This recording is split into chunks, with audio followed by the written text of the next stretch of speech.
I am Edwin K. Morse, President and founder of Pioneer Knowledge Services, America's first knowledge management nonprofit. This program, Because You Need to Know, is part of our mission to educate and bring awareness around knowledge management. Sharon Myers is the Content Marketing Manager at Cutco, located in Olean, New York. She is also the owner of SMA Consulting Services, where she has worked with companies and nonprofit institutions in the areas of marketing, communications, branding, public relations, and fundraising. Sharon has served as the Director of Admissions Communications for St. Bonaventure University, as the Executive Director of Development and Marketing at Archbishop Walsh Academy and Southern Tier Catholic School, as the Executive Director of Marketing and Communications at Houghton College, and the Director of Communications at St. Joseph's Collegiate Institute. Prior to moving into the Olean area, she worked internationally as the Academic Director of the European School of Economics in Milan, Italy, and as the Direct Marketing Executive for the Worldwide Fund for Nature in the United Kingdom. Sharon started her career in the arts at the Indianapolis Opera Company, interned at the Guthrie Theater, worked as the subscriptions manager for Jiva Theater, and started the Downstairs Cabaret Theater in Rochester, New York, with two colleagues. Sharon currently serves on the board of directors for the Cattaraugus Region Community Foundation and on the alumni board of trustees for Butler University. She is a member of the Public Relations Society of America, Leadership Cattaraugus Class of 2013, and a graduate of the LaSallian Leadership Institute. She received her bachelor's degree in Arts Administration, Voice Principal, from Butler University, and her MBA in International Management from the University of London. So what really is the challenge of nonprofit organizations today? I think there's a number of challenges, but me, the primary one that I see is that collaboration internally as well as externally. You know, you have nonprofits of various sizes, small to large, and depending on how clear the mission and vision are for those nonprofits, making sure that everyone is in line with that and sharing the knowledge that they bring to the organization so that they're all rowing in the same direction can be a challenge. So can you give me a scope of what you're saying, what you mean by the word collaboration? What are you saying when you say that? I think with nonprofits, typically there is an executive director and your executive board, if you want to put it that way, that have a very clear sense of where they want the organization to move. Mm-hmm. And then you have a number of people within the organization that are working to get there. But the communication and collaboration between those groups isn't always present in a way that helps everyone understand this is what we need to be doing. This is how we can get there, and taking advantage, I think, of the strengths of your people that are around you beyond what their job description says, if that makes sense. So it's more than just a strategic plan, is what right? So do you have any example of where you've seen that succeed or someone has done it better? It's difficult to see because I think it's difficult to do. I think people get put into their boxes. This is my job, this is what I do, and stepping out of that can be difficult, and for an organization to recognize that this person has these skill sets that, while not necessarily in their job, can assist the organization. Right. I would say, one nonprofit, it's the Cattaraugus Region Community Foundation. It's a small operation, but it serves all of Cattaraugus County. They have to be collaborative by the very nature of who they are. And while there's an executive director, she is constantly out in the community asking for input, getting people on her board that brings skill sets that they may not have in the office or can strengthen what they already have. Okay. And it's putting puzzle pieces together, if that makes sense. Well, that really just gets down to the essence of what leadership is, right? Absolutely. You talk about this concept of management leadership or management versus leadership, and I think you need an element of both. You need to be able to manage people and keep the organization moving and fiscally sound. and true to the mission. But leadership is that, I don't want to say necessarily all inspirational, but it's allowing people to grow. Leadership is allowing people to, to see their true potential and not always be so predetermined, you're this, so you will do that. Well, in your scenario there, where there's a good example of what great leadership is bringing to the organization in the strategic to the tactical mix, how does an organization step aside from individual or characteristic, or that good character that someone brings to an organization, because eventually that person's going to leave that organization? So how does the organization prevent that vacuum that happens when that good leader leaves? Yeah, well, that I think is a challenge. I don't know that many people have figured out. It's that thinking of, okay, who's the next person? Well, how are we grooming the people? It's knowledge management. That's knowledge management. So you think knowledge management would help? Oh, I see. Oh, I do. No, it's absolutely that. Look, the reality is in positions that I've held, I bring a certain expertise, but if I don't share that with others, if other people aren't learning from myself and I'm not learning from them, what happens when that person leaves is a huge void. Yeah. Yeah. So, you have a responsibility, I think, as an organization to ensure that I talk about literally at some points plugging in a USB to someone's brain and downloading that information. Sure. It is what, that's exactly what you want to happen. And especially when it's an organization that has had someone who's been the head, the leader for a number of years. Yeah. They know the ins and outs. They've worked in the community. They know what makes the organization tick. They have, they have the pulse of the organization. They walk out. If that organization doesn't succeed, then knowledge management hasn't happened. Yeah. And that collaboration hasn't happened, because it should not be only one person who has that ability. I mean, in that scenario, the collaboration might have happened, but it dies on the vine when the personality walks out the door. And how many nonprofits do you know that the face of the organization is that executive director? No way. And if they leave, they retire. You've probably seen yourself organizations that do just dry up. The vision's not there, the leadership's not there, the sharing of knowledge hasn't been there. They don't know what to do. Yeah, it's definitely a cultural issue, because so the leader that can take that organization far and fast, personality driven, it really just evaporates once that vacancy happens. And if the organization has not constructed a methodology, a cultural approach to their people, processes, and technology in combination in this enterprise mentality, it suffers. It will definitely not do well. It'll hit that dry patch for a while until they get somebody else that can fit that. Well, I agree. I think the difficulty with this as well is that organizations, especially if they're a smaller nonprofit, are simply they're surviving, right? They're putting out the next fire. They are, heads down, nose to the grindstone, figuring out, okay, how do we stay? How do we stay focused? How do we stay sustainable, for that matter? So very little thought and or time is given to that more global view of how are we going to exist 5 years from now, 10 years from now, 15 years now, and when whomever leaves, how do we fill that void? Because we don't have time. We don't have time to be thinking of that. We've got to get today done. And that's a challenge. That's a challenge to try Huge. to get injected into that mentality of survival. Anything that thrives beyond the week, end of the week, or end of the month, or end of the quarter.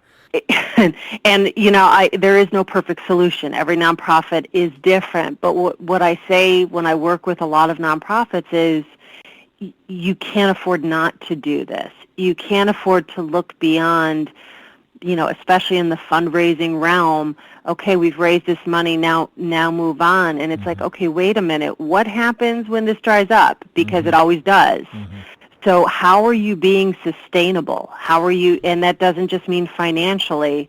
It means from the capabilities and knowledge that are contained within that organization. And to your point, people people I think succeed in their roles when they're constantly challenged, and I don't mean that as a negative term, but they're constantly challenged to do better, to learn more, that the job description isn't this static piece of paper, that's what they come in and do every day, that it's something that ebbs and flows, and as they realize that this person has a gift for whatever the area may be, that might be a better use of their time. Let's see if we can, manage things around, and then that knowledge is being shared, and whomever the executive director is leading that, and saying, look, spend some time here. Let's look at this.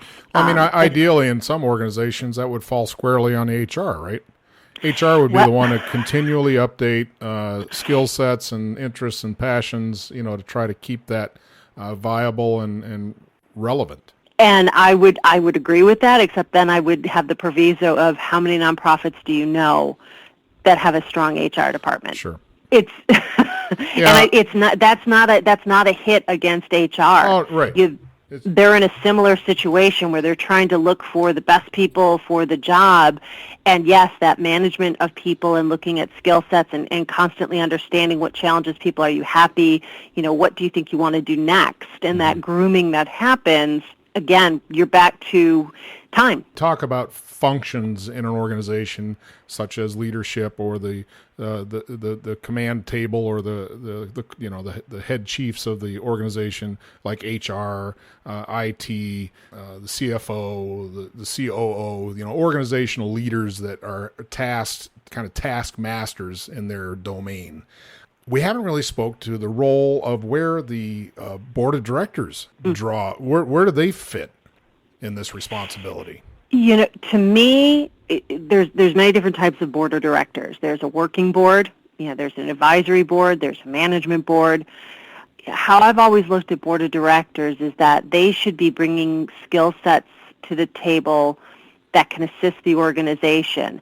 They can serve as roles of mentors, depending on the fields from which they come. I think they have a responsibility to look at the organization and the people that they have and say, okay, if we lose this person, we're going to have this huge void. How do we ensure that person is working with those around them to ensure the knowledge is being passed? And that happens a lot within nonprofits that don't have the luxury of a HR department per se. I know many nonprofits where the HR department is served by the role of the board. So, the board, I think it depends on how the board is structured and what their exact role is, board management. It gets down to that bylaws of the corporation, right? It really does. What their legal duty is. Exactly. And you have boards who function extremely well. They see their role and understand that they are there to, add expertise to further network out into the community to help advance the mission of the nonprofit. You also have some boards where board members look at it as their responsibility to be in the day-to-day of the nonprofit. And that's not always the greatest thing to happen, because the day-to-day is very different from that 30,000-foot view. And from my experience, I think that's where the challenge gets in, because some board members like to get their fingers dirty, and sometimes that's not really their expectation or role. So that's really on the front end of the recruitment of a board member to make sure they're clear on where their left and right limits are. When I've served on boards, first question I ask is, what do you want from me? And I sounds very simple. Yeah, well, no, but it's a very open-ended question, and yes, there's a financial component that I know happens. So yes, what do you want from me? A check, okay. But what do you want from me? What do you want my role to be? How can I best help or serve you? And if it's a case of, we want you to assist our marketing person and come up with the strategy and direct them, is that the best role for a board member? Sure. And do I have the time for that? So I think it's up to the people who are out there serving on boards to ask those questions as well. And plus, state by state, they have certain legal requirements anyway, just by their own corporate structure. So absolutely, it's definitely a different animal as it goes from state to state. So we've kind of talked about organizational challenges in the nonprofit realm and some organizational leadership challenges, but a lot of this that's around the collaboration, communications, knowledge sharing, knowledge building, looking at knowledge as an asset for an organization. These are all things that I kind of deal with by trade and expertise. I would like to ask, could you define what knowledge management is to you from just your viewpoint? I think knowledge, for me personally, knowledge management has two components. I think the first component for me is the sharing of the basic function of sharing physical information. By that I mean, it could be through database, it could be through files, it could be, through face-to-face? Yeah, face-to-face, but conversation, but I'm talking more that physical, these are files, this is where I can find information, everything is there, that people have access to that, okay? Like the recording, this recording of our conversation. Yeah, and IT is part of that, database is part of that, that's where some of the cloud-based applications come in that can assist with that. The other part of knowledge management to me is the more personal nature of it, and I think it's the harder thing to define and for organizations to get their heads around, is the knowledge that's shared from individual to individual. And I go back to my analogy of, putting the USB into someone's brain and downloading what's in there so that others know what they know. Well, hopefully with some filters of some sort. Yeah, well, sometimes the filters make it more interesting. You don't need to know everything. That's true. Right. So that internal knowledge, but sometimes people don't know what they know. Yeah. Well, and isn't that the hardest part of this? Because I think there's an intuitive, doesn't everyone know this? Doesn't, there's this assumption because it's so intuitive to them. Yeah, it's so intuitive. And when it gets to that greasy little thing you can't grab like that's kind of an enigma, it's hard for someone to explain something to someone when they don't really understand it internally themselves. They just know it, right? Exactly. So how do you express that? It kind of gets to the point, and I know you've worked in the education industry for some time, and so the only thing that's popping up right now for me is like the role of the instructional designer. The role of the instructional designer is to help facilitate the knowledge transfer of what's important, at least for the course, or what's been defined as important, from the sources in order to help that instructor get that information to adhere the best to the audience. To me, what your examples you're giving in the knowledge management, the thing that's that sticks out is that where's the curator? Where's that instructional designer that helps say, you know what, we really don't need to know how you learned how to tie your shoes, but other things may be more important. So somebody that can kind of do that 60 minutes, kind of dive into the content and derive what's important through the lens of what's important to the organization. That seems to be a huge challenge. Huge. And avoid. And who is that person? Yeah, well. And I think it takes a special skill set to be able to move through the weeds, as it were, and define and understand what's important, and yes, how to curate all that knowledge. So with that void, with that perspective or prospective mentality of building a knowledge set continually, because what I've seen is that a lot of organizations will wait till somebody says, oh, they're retiring or they're getting ready to check out of an organization, and somebody says, oh, we need to do a quick, conversation. We need to capture their golden nuggets before they walk out the door. That is such a poorly designed concept, because you'll never get what should have been gotten over the years that person was in the organization at that last minute ditch effort. It's just the value is just not intrinsic at all. So the challenge is to have that architect, that curator, build into the processes and the elements of the organization to where it doesn't become a exit survey. It does not wait until the end. It becomes part of the process throughout. So those people are always sharing. They're always building that knowledge asset as part of their daily routine. It's not an extra duty. Exactly. And, again, from my experience, I don't know a number of organizations that have done that. and I'm still trying to figure out the how you do that. But your example of an exit interview is exactly on, in the sense that how many times, if you've left an organization, well, what would you like to share? Well, as I'm walking out the door, that's kind of hard to do. Exactly. Your mind space is just in a little different motion at that point. It's like, let me think about what you need to know. Yeah. And it's hard to impart that in a 30-minute interview, potentially with HR. If there can become a mindset within organizations that, and I think here's, for me, the difficulty is that sometimes people see that as threatening. Well, this is stuff I know. I don't want someone else. They don't want to lose their power seat, right? They don't want to lose their value. They don't want to lose the power seat. And if I share that, then they know it too, and they might do it better. Or they might, so I think as human beings, you can understand where that comes from, that innate fear. But we become that much more powerful, and I think helpful to an organization when we let those barriers down and there's an old adage that says knowledge shared is knowledge squared. Exactly. But then why are we so fearful as human beings to do that? I think as I in this leadership role of knowledge management, and in that view, I see where there's an industrial mindset of the old culture of that proved fruitful. I'm gonna not gonna share how I did this because they can't get rid of me. Versus now, where you've got people that are averaging 2 to 4 years in an organization for employment, and they don't care about long term because something better will come up. There's such flexibility now that role of that mentality, I think, is definitely an age characteristic.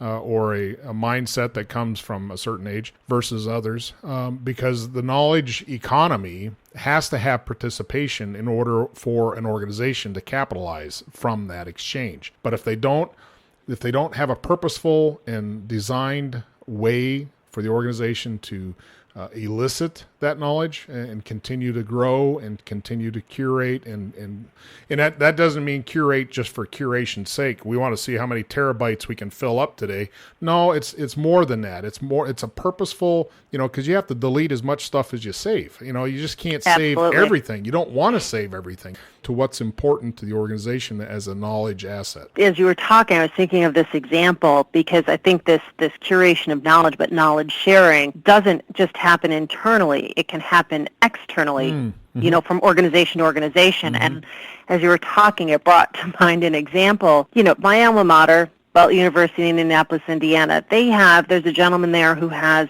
done an amazing job with their live mascot program. And you go, okay, really? Live mascot program?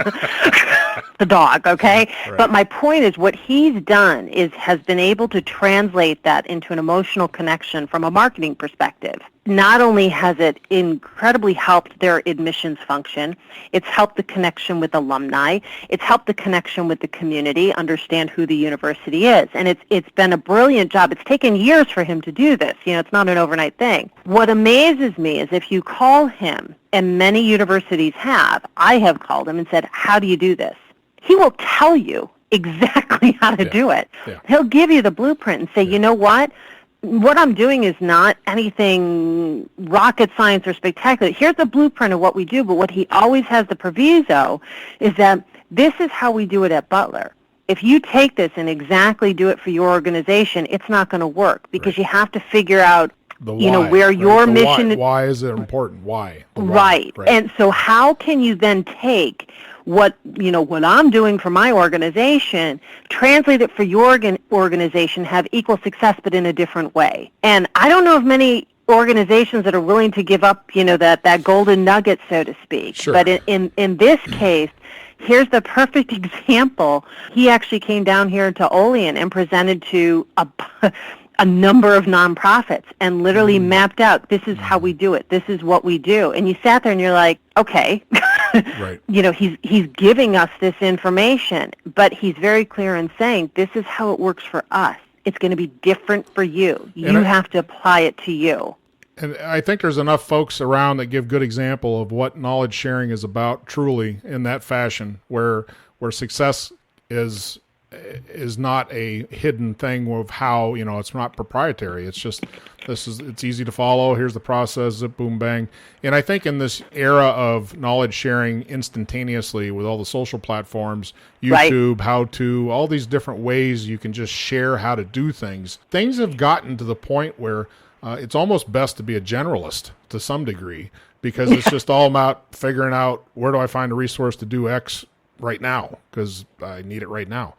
Yeah, that's very cool. That's a great example of knowledge leadership, right? To be able to be that Right. person. And it's probably not pride or ego that drives him. He just likes to share. Well, yeah, and the fact that he wants others to succeed, who doesn't see it as a competition per se, wants others to succeed, and hey, if you can figure this out and it helps you, great. Well, you brought up a good point, the competition, right? So that's that industrial mindset where there's limited resources, and I got to fight for mine and all that sort of thing. In this knowledge economy where, it's almost the mentality shifts to the opposite, where everything's available, everything's possible, there's plenty for everyone. Exactly. And I think, what we have seen, or what I have seen in nonprofits especially, is a little bit of fear of sharing. Mm-hmm. Sometimes with other nonprofits, especially ones that are closely aligned mission-wise.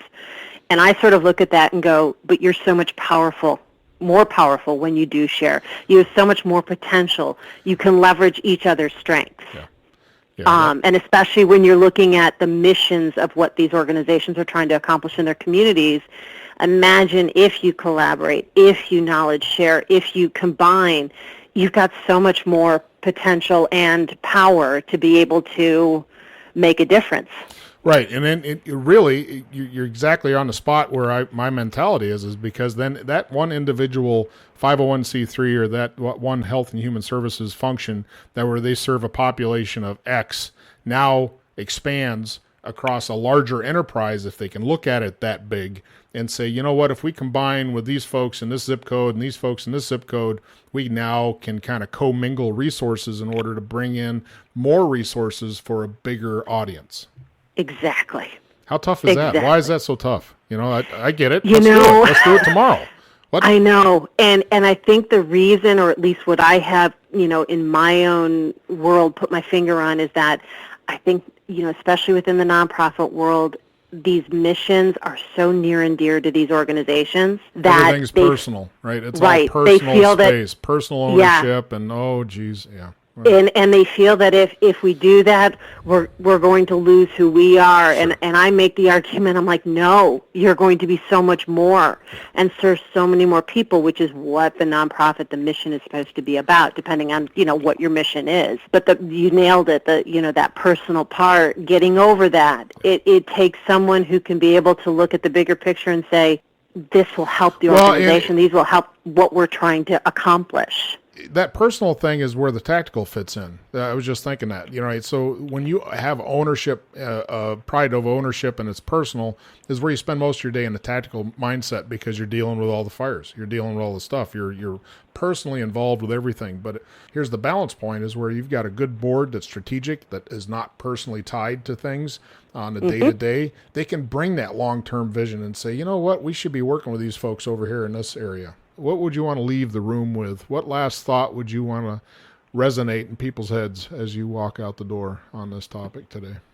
I would say don't let your personal fear get in the way of sharing, collaborating, working together towards that common goal. I think as humans, it's innate to have that fear that if I give too much of what I know, I might be out of a job, or I might be, and it's putting that aside, I think, and recognizing that you're actually stronger as an individual, as a group, as an organization, when you have that capability to check those egos at the door, check that fear at the door, and have those conversations. When you were just detailing that, the thing that came up that we haven't talked about, we've talked about this fear-based mentality of holdback. It's also, I just thought we haven't talked about it at all, was that it just seemed self-evident after you said your last statement here, is that I wonder how much that fear is based on judgment. They're afraid they're going to get judged as incorrect or that's not the way you should do it, or, scrutinized. Right. And it still comes that human element. Life is so much easier if we don't have the human element. Live in a cave. Don't talk to anybody. Have a pet rock. Yes.